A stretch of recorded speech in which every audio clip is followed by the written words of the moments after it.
22년간 세관 공무원이었던 한 사람이 전업 화가의 길을 걷기 위해 49세에 공무원을 그만두고 그림에 전념하여 지금 현 시대에는 미술사의 거장으로 일컬어지고 있는 사람이 있습니다. 바로 프랑스 화가 앙리 루소입니다. 2023년 5월 크리스티 뉴욕 경매에서 그의 그림 플라멩고는 4,353만 달러, 원화로는 약 578억 원에 낙찰되어 최근 냉랭했던 뉴욕 경매에서 신기록을 경신하였습니다. 그날의 주인공은 단연 앙리 루소였습니다. 앙리 루소는 1844년 가난한 백왕궁의 자제로 프랑스 북부 도시 나발에서 태어났습니다.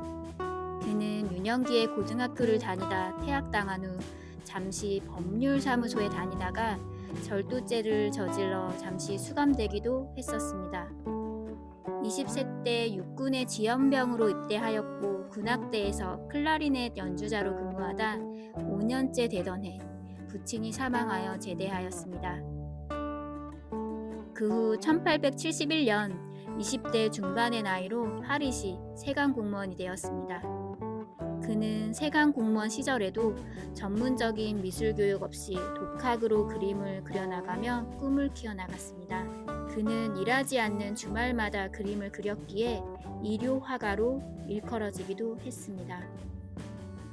1885년 41세에는 작업실을 마련하고 공식적으로 작품을 발표하기 시작했고 1893년 49세가 되는 해에는 전업 화가의 길을 걷기 위해 22년간 일했던 세관 공무원을 은퇴하고 본격적으로 화가로서의 길을 걷게 됩니다.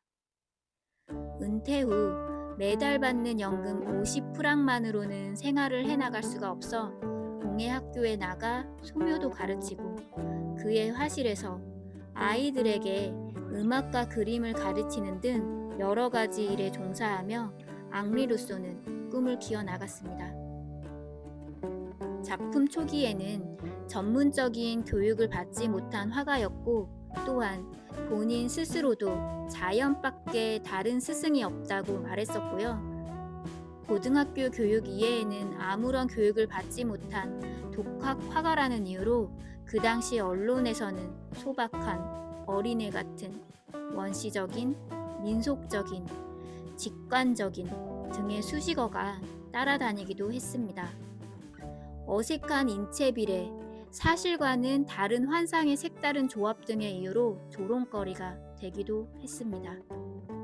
앙리 루소는 1894년 독립미술가전에 전쟁 혹은 불화의 기마상 출품하게 됩니다.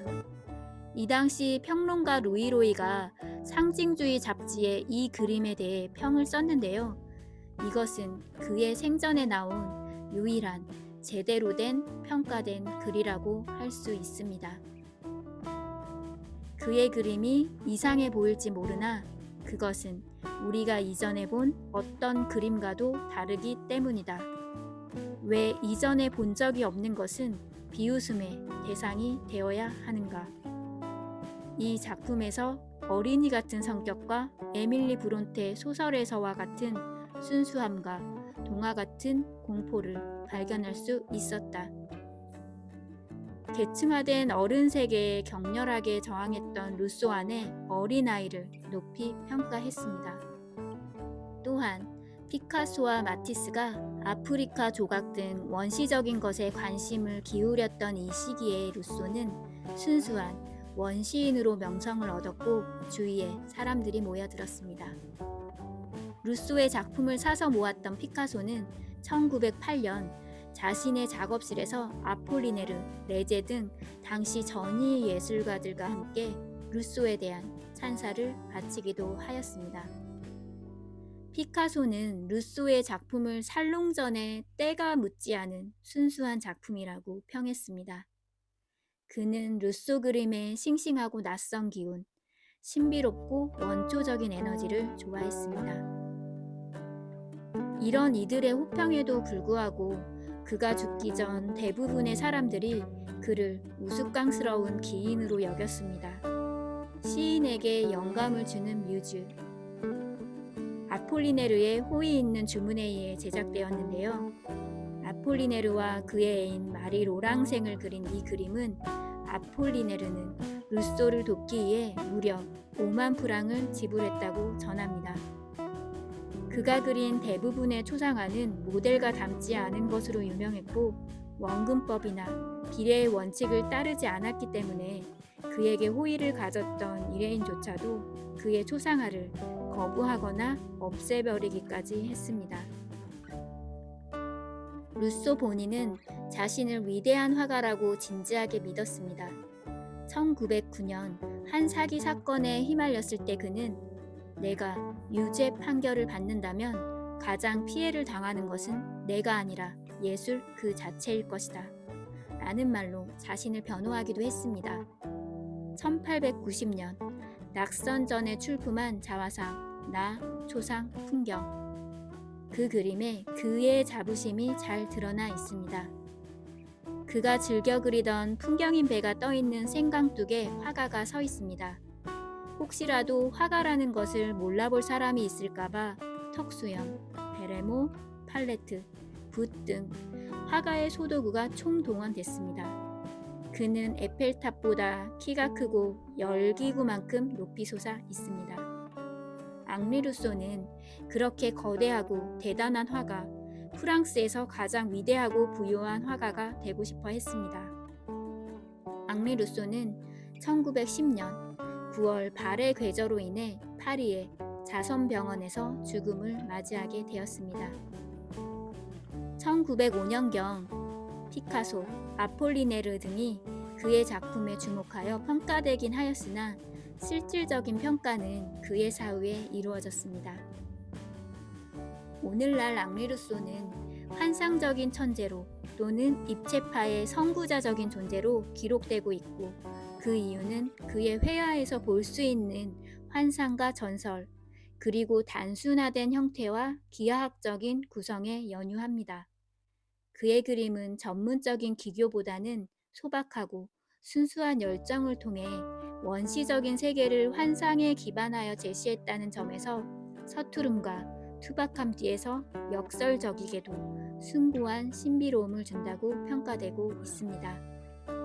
현 시대에도 예체능에 재능이 있다 하더라도 배경이 뒷받쳐주지 못하면 그에 열중하기가 힘이 든다는 건 누구나 아는 진리인데요.